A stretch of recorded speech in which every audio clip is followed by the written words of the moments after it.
अपने कोर्स में आगे बढ़ते हैं और अब बात कर लेते हैं उस इम्पॉर्टेंट एग्जाम्पल की जो कि मैंने आपको पिछले वीडियो में वादा किया था कि अगले वीडियो में आपको समझाऊंगा। तो उसको समझते हैं। तो हम लोग यहाँ से शुरुआत करने वाले हैं। इस वाले एग्जाम्पल की बात कर रहा था मैं, ठीक है। तो इसे रीड करते हैं। Now consider that the case of a building costing millions that was purchase by an organisation in October. यहाँ पे ये डेट याद रखना, डेट नहीं मतलब महीना है, अक्टूबर में लिया गया है। उस ऑर्गेनाइजेशन के द्वारा परचेज़ किया गया एक बिल्डिंग जो कि मिलियंस ऑफ कॉस्ट करती है। और वो फिर क्या हुआ, and was destroyed by the natural disaster like an earthquake and hurricane in November. अब नवंबर में क्या हुआ, कोई भूकंप आ गया और वो बिल्डिंग जो हमने खरीदी थी, किसी ऑर्गेनाइजेशन खरीदी थी, तो वो हो गई ख़त्म, डिस्ट्रॉय हो गई। अब इसके बाद if this organisation closes its account on 31 दिसंबर को, ये क्लोज करती है अपना account, where will be the cost of building appear. अब इस बिल्डिंग की जो कॉस्ट है वो कितना आएगी। तो इसका आंसर इन्होंने दे रखा है, entire cost of will be affected on the expense side of the profit and loss account. अब ऐसा क्यों हुआ उसको समझते हैं। I want you to understand that the salary is not an expense just because it's salary. हम salary को as an expense consider करते हैं क्योंकि वो सैलरी है इसलिए नहीं, ठीक है। मेन रीज़न हम ये नहीं कह सकते कि वो सैलरी है तो हाँ उसे हम एक्सपेंस कंसिडर कर देते हैं, ठीक है। And A building is not a asset just because it is a building. अब बिल्डिंग को हम एसेट कह देते हैं क्योंकि वो बिल्डिंग है। ये रीज़न मतलब कुछ फैक्चुअल नहीं होता भाई साहब। यहाँ पे बात की गई है कि it is a life of the item that determines whether it is an expense और एन एसेट। वो लाइफ, अब ये लाइफ थोड़ा सही वर्ड नहीं है लेकिन ठीक है, वो लाइफ शॉर्ट टर्म में या फिर लॉन्ग टर्म में वो डिसाइड करती है उसकी कि मतलब वो ऑब्जेक्ट नहीं, वो जो हमारा पैसा जहाँ पे खर्च हुआ है वो एक्सपेंस कहलाएगा या फिर एसेट कहलाएगा। When salary had a long time it appear as an asset. अब सैलरी भी एक एसेट की तरह अपेयर की जा सकती है जब उसकी जो लाइफ स्पैन हो वो काफ़ी ज़्यादा हो।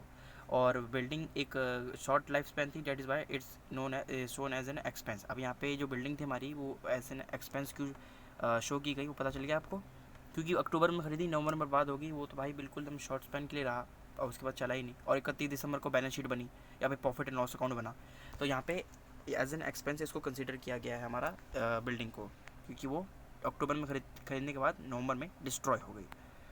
आगे बात करते हैं, how long should the life be for something to be called an asset.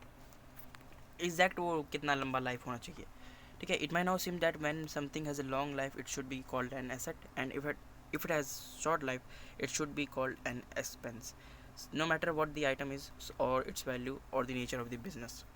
But long and short are relative terms, ये आपस में रिलेटिव हैं जनाब। और आगे बात करते हैं, तो how long should the life be for an item to be called an asset, how short should it be for it to be called an expense. यहाँ पे फिर ऑथर हमसे कुछ क्वेश्चन पूछेंगे। Suppose I buy something last me for 10 months, is it an expense और an asset. हमने मान लो कोई चीज़ खरीदी जो कि लास्ट 10 महीनों से है, ठीक है, तो उसे हम एक्सपेंस की तरह कंसीडर करेंगे या फिर एसेट की तरह कंसीडर करेंगे। फिर उसके बाद बी है हमारा कि I now buy something else that last me for 10 days, would this be an expense और एन एसेट। हमने एक और चीज़ खरीदी जो हमारी सिर्फ 10 दिन तक के लिए रहेगी, उसके लाइफ स्पैन जो है, तो वो हम एज एन एसेट कंसिडर करेंगे या फिर एक्सपेंस।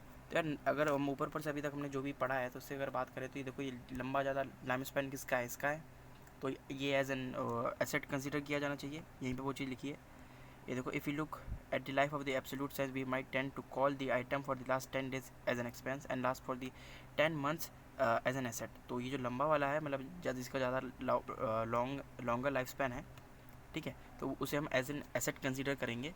और जो हमारा ये 10 days है उसको हम एज एन एक्सपेंस कंसिडर करेंगे। लेकिन अब ऑथर में यहाँ पे प्रूव कर सकते हैं कि जो 10 दिन वाला है ना वो हमारा क्या बोलते हैं एक्सपेंस हो, और जो हमारा 10 महीनों से है वो हमारा एसेट हो, ठीक है। नहीं गलत बोल दिया मैंने, जो हमारा 10 दिन के लिए है ना उसे एसेट प्रूव करके दिखाएंगे, और जो हमारे 10 महीने के लिए उसे एक्सपेंस करके दिखाएंगे, एक्सपेंस प्रूव करके दिखाएंगे। वो कैसे, मान लो हमने बैलेंस शीट बनाई 31 दिसंबर को, मान लो हमने बैलेंस शीट बनाई 31 दिसंबर को, और आइटम जो कि 10 महीनों के लिए है हमने ख़रीदा था 1 जनवरी को। 10 महीने की जिसकी लाइफ स्पैन है उसको हमने ख़रीदा था 1 जनवरी को। Since the life span of the item is 10 months and the balance sheet is prepared on 12th month later। अब यहाँ पे ध्यान रखना, 1 जनवरी को हमने माल खरीदा 10 महीने वाला लाइफ स्पैन वाला, ठीक है। अब 10 महीने बाद वो एक्सपायर हो जाएगा, कोई फ़ायदा नहीं। और 10 महीने बाद, और हम बैलेंस शीट का बना रहे हैं 12 महीने बाद, तो that is why it the item will appear as an expense, क्योंकि बैलेंस शीट तक डेट तक आते आते वो ख़त्म हो चुका होगा। तो यार ख़त्म हो चुका होगा जहाँ पे, तो ऑब्वियसली वो एक्सपेंस हो गया।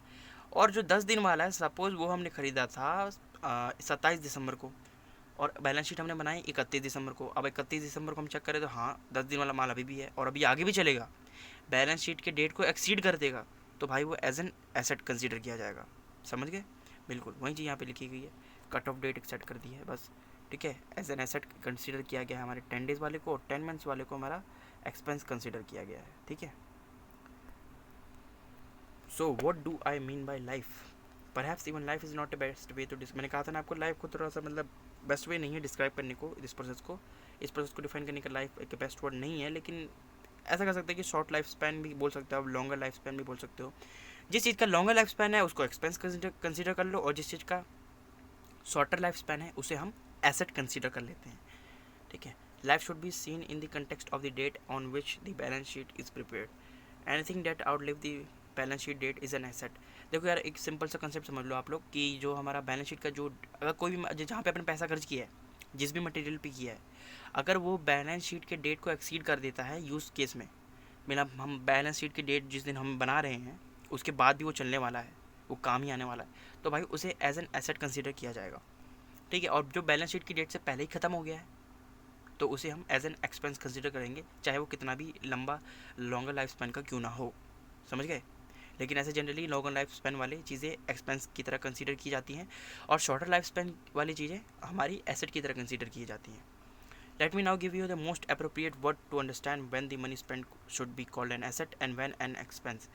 तो कुछ लग रहा है कुछ तगड़ा सा हमें सेंटेंस देने वाले हैं जिसकी वजह से हमें आसानी होगी इसे समझने में। तो यहाँ पे देखो, इस डेफिनेशन में गौर करो आप लोग। ठीक है, इसको money spent on something that gets entirely consumed before the balance sheet is made is called an expense.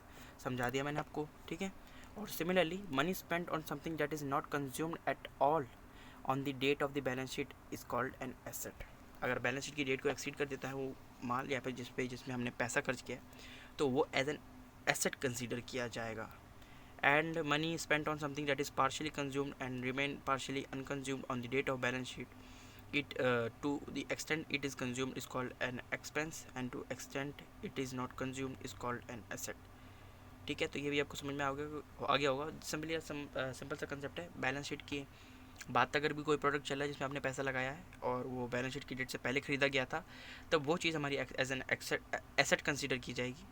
और अगर वो बहुत ही पहले ख़रीदा गया है लेकिन बैलेंस शीट की डेट से, जिस दिन हमने बैलेंस शीट बनाने बैठे हैं उसकी कई दिनों या फिर 1-2 दिन पहले भी ख़त्म हुआ है, तो वो एज एन एक्सपेंस कंसीडर किया जाएगा। A prime example of this kind of transaction is raw material. Raw material पे हम लोग खर्च करते हैं, उसका एग्जांपल है वो ले सकते हैं। You may have observe raw material appearing on the expense side और of a profit and loss account and inventory of raw material appearing on the asset side of the balance sheet as well. हमने कई बार देखा है, हम expenses में raw material को consider करते हैं क्योंकि वो खर्च हो जाते हैं, कंज्यूम हो जाते हैं टोटली बैलेंस शीट बनाने से पहले या फिर प्रॉफिट एंड लॉस अकाउंट बनाने से पहले। आगे बात करते हैं बैलेंस शीट। यहाँ पे एग्जांपल दे रखा है, इन्वेंट्री ऑफ रॉ मटेरियल, जो बचे हुए रॉ मटेरियल्स हैं वो हमारे एसेट की तरह कंसीडर किया जाते हैं, जो कि बैलेंस शीट की बनाने वाली दिन पर भी मौजूद होते हैं हमारी ऑर्गेनाइजेशन में। How can the same item be an expense and an asset at the same time. अब इस क्वेश्चन को हम लोग अगले वीडियो में आंसर कर रहे होंगे, बहुत ही इंपॉर्टेंट है ये, और आई थिंक ये हमारा लास्ट टॉपिक है। ठीक है, हाँ ये हमारा लास्ट टॉपिक है, उसके बाद हमें कुछ डेटा में देखना है, उसके बाद हमारा ये हो जाएगा कंप्लीट। ठीक है।